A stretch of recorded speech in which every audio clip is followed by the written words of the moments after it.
Okay, if you've made it through all the spelling of all those scales, modes, and arpeggios, hats off to you, man. That's a lot of stuff. Now a lot of you guys jumped to this point, didn't you? The fun stuff, actually learning how to play it, and that's cool. No problems there. I probably would have done the same thing.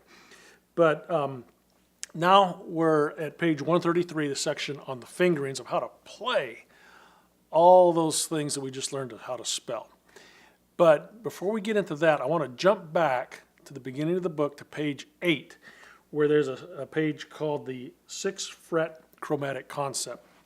What that is, if I had my second finger on, let's say, the 6th fret, I believe, yeah, 6th fret, and my third finger on the 7th fret, first finger like this, so we got 5, 6, 7, 8 frets right there.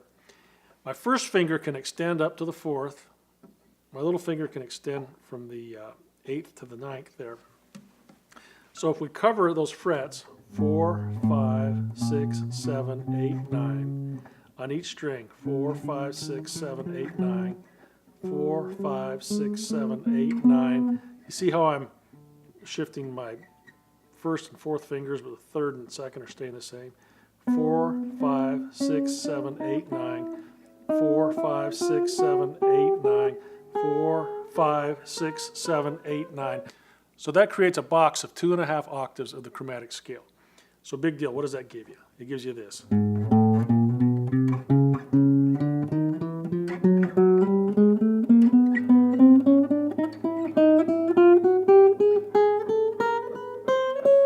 Something you'll probably never play in your whole life. I think that may be the first time I ever played that, but I'm just demonstrating what that box contains. That's 2.5 octaves of the chromatic scale. Think of this. Inside that chromatic scale is 2.5 octaves of absolutely anything.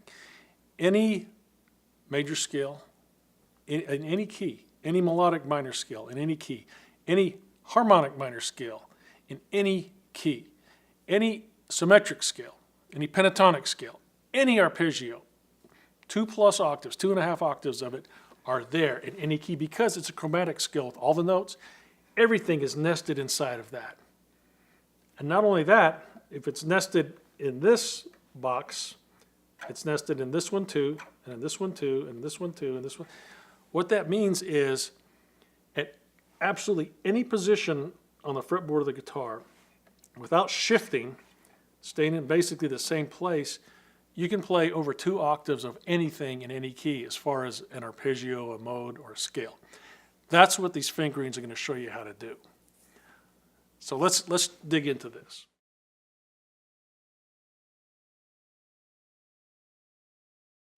Okay, now before we get into playing these fingerings, this is so very important, critical. It'll change your life important.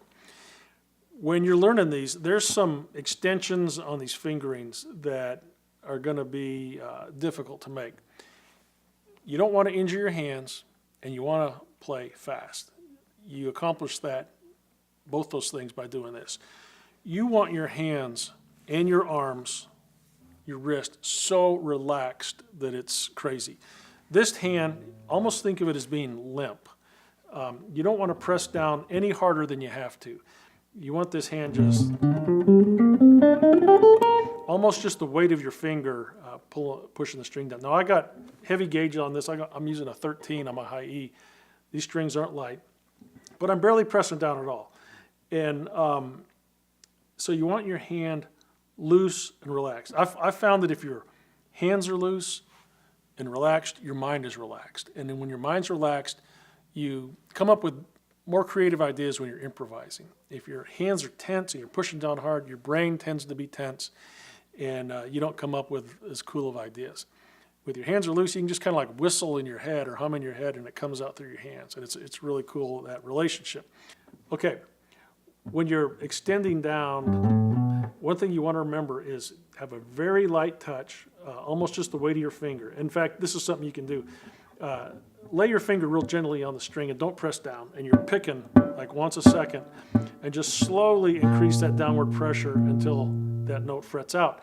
You'll find out you really don't need much more than the weight of your finger to make that note fret, and you want to keep this hand loose and relaxed. Another thing is, if you're moving and the fingering calls for your little finger to be down here, don't feel like you have to keep your hand permanently locked in this position and stretch that finger down. It's totally permissible to shift that hand down there. See how my hand shifts?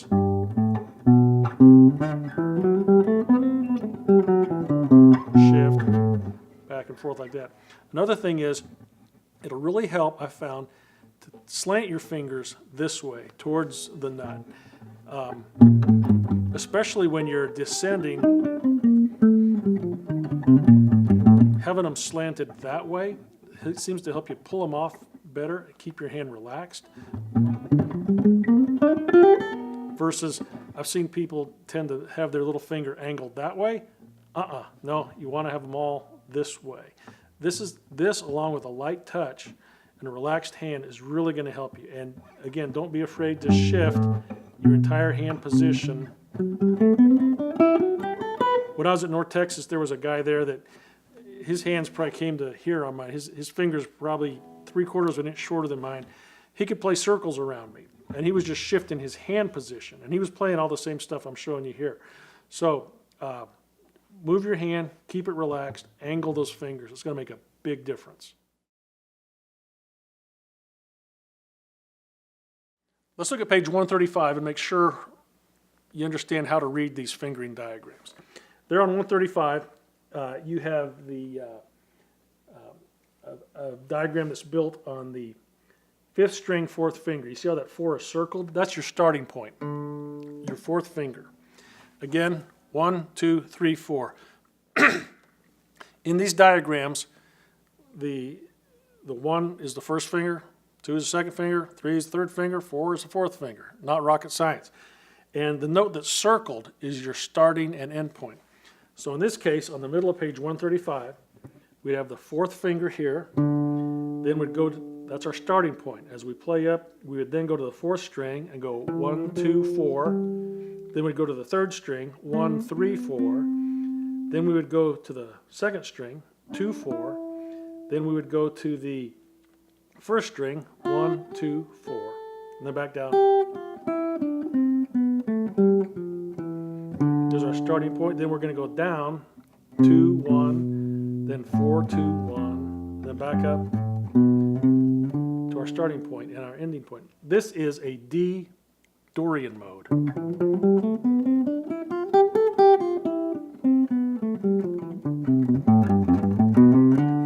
All right, but that's how you'd read that diagram. And it's also written out below the diagram in tablature and standard notation with fingerings below the tablature there.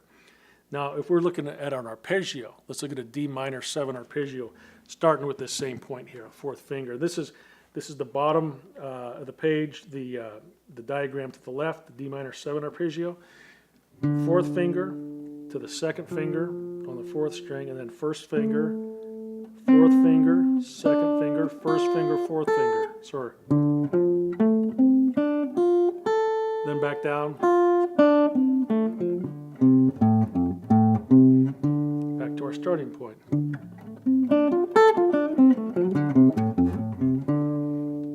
Now the next diagram, the D minor 6, just to the right of that.